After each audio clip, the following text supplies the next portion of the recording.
بسم اللہ الرحمن الرحیم۔ عورت نے اگر بالوں کی چٹیاں بنائی ہوئی ہیں یا بال باندھے ہوئے ہیں تو غسل جنابت یا غسل حیض کے لیے اسے اپنے بال کھولنے کی ضرورت نہیں، کیونکہ اس میں زیادہ تکلیف ہے، اور خاص کر عورتوں کے بال چونکہ لمبے ہوتے ہیں، انہیں بار بار دھونا اور پھر خشک کرنا آسان نہیں، اس لیے شریعت نے عورت کے لیے آسانی رکھی ہے۔ حضرت ام سلمہ رضی اللہ تعالی عنہا سے روایت ہے، انہوں نے کہا، میں نے عرض کی، اے اللہ کے رسول صلی اللہ علیہ وآلہ وسلم، میں ایک ایسی عورت ہوں کہ مضبوطی سے سر کے بالوں کی چوٹی بناتی ہوں، تو کیا غسل جنابت کے لیے اس کو کھولوں؟ آپ صلی اللہ علیہ وآلہ وسلم نے فرمایا نہیں،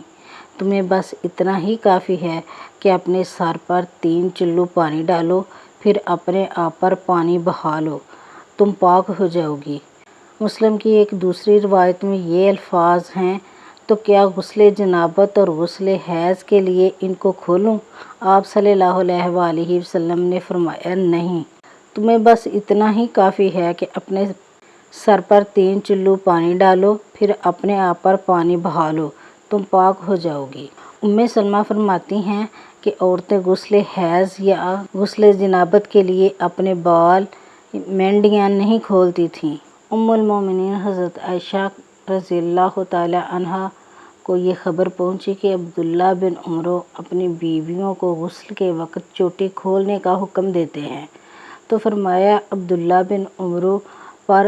تعجب ہے، وہ عورتوں کو سر منڈانے کا حکم کیوں نہیں دے دیتے؟ بے شک میں اور رسول اللہ صلی اللہ علیہ وآلہ وسلم ایک ہی برتن سے غسل کیا کرتے تھے، میں اپنے سر پر 3 چلو سے زیادہ پانی نہیں ڈالتی تھی۔